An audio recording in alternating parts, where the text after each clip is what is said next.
or something. Yeah. Like, Oh, that's great. I've got a question for you because we've got to move on to something else. Pain wise, sure. what is the most pain out of any stunt that went right or wrong? Because I would say burning. The burns. 100%. It is, right? Yeah, 100%. And Oh now man, you like melted your arm off, right? Yeah, I had skin graft surgery on 15% of my body. recently, like in your sober life, right? I was sober, yeah. So that means no painkillers. I've to date, since I got sober, I have still never even filled out a prescription for painkillers. Right. Everything's been Advil or Tylenol, and in the most grievous cases, both at the same time, Advil and Tylenol. But the exception to that is when I'm actually in the hospital. Like, of course, they got an IV. Yeah, they got to put me under for surgery, like general anesthesia, and like when I'm in the hospital, like whatever, like the doctor puts in the IV, like I'm just that's not my business. Yep. Because I'm not in control of it and taking it. Well, you can't be kicking around, screaming your face off when they gotta numb you. Right. Right. So, but when you get out, when I've gotten out of the hospital, I've still never taken a painkiller. Is that the most difficult part of your sobriety? I mean, obviously, I know that as an addict, I get the. I mean, I remember like when I shattered my ankle, I got a plate and 11 screws for the compound fib or whatever it's called. God, that was challenging. I remember I was there. Yeah. I filmed it, and when you got taken away, you just went in the back of someone's car, right?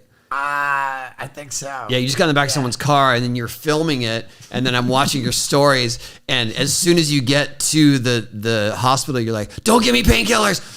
I'm sober. Don't give me painkillers!" And they're just like, "Okay, your ankle's pointing that way, but we could probably help you with that." Yeah. Man, I don't know if I could get those words out of my mouth. Yeah, I think I might be like, just give it to me. On the burns. I said, shoot me up, dude. When you got to the hospital, yeah, right? Because that looked really the thing about traumatic.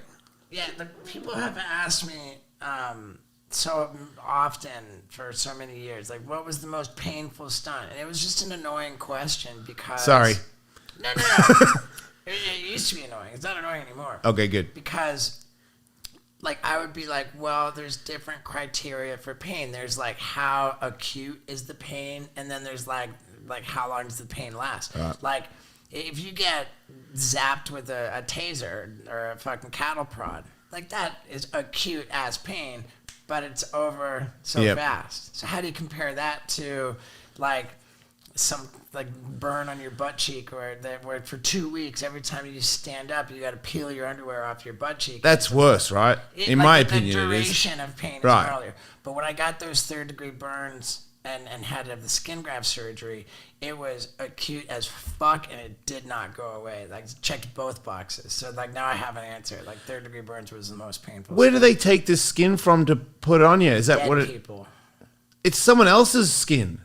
Like, I mean, they can sometimes they'll move it from the spot, and sometimes they'll use cadaver skin. Oh, what? So cool! You got dead skin on you? 7 different people's. Cool. Wow. Yeah. I got a dead person's Did that just ligament. wipe away all tattoos? No, but right here you see this little it looks like gauze kind of. That's another person. Yeah. Where it actually became part of me. It's crazy. Your tattoos stayed through that? Yeah, it's crazy how they're. I mean, that's considerably faded. Yeah, that's wild. But yeah, I don't understand the whole deal. I just don't get. I don't understand it. But you mean how they do skin grafts? Yeah, how it stays there and becomes yours. It's weird. Yeah, I mean, for the most part, it operates like a scab does, where it's just for the healing process, then it goes away. Like this one little bit where it became part of me is like aberrational, I think. But what was crazy is after the surgery, they tell me.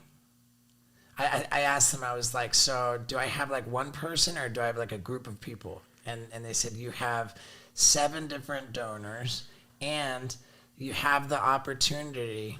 We're going to give you the physical addresses of the families of the 7 different donors so that you can write thank you letters And I'm like, oh my God, like this is like the like I'm like, because understand, going into it, I was in the most horrific pain I've ever been in my life. And when I woke up from the surgery, I was fixed. You know, like they like whatever they fucking There's did, no more pain. yeah, Oh, that's crazy. It fixed me.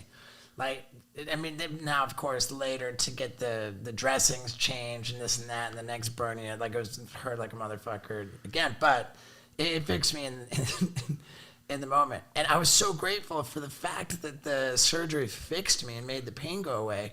They tell me about the thank you letter opportunity, and I'm like, oh my God, dude, I'm fucking gonna reach out to every single one of these families. You know, like maybe one of them has like a Steve-O fan or something. I'm gonna fucking fly that person out to hang out. Like maybe some of these families are struggling. I'm gonna like help them out. I want to help these people. I'm so grateful. And I tell that to my dad. My dad says, what family do you think is going to be happy to learn that their loved one's skin got wasted on a fucking shithead who set himself on fire on purpose? Is that angle? Yeah, And I was like, yeah, Dad, that's a really good point.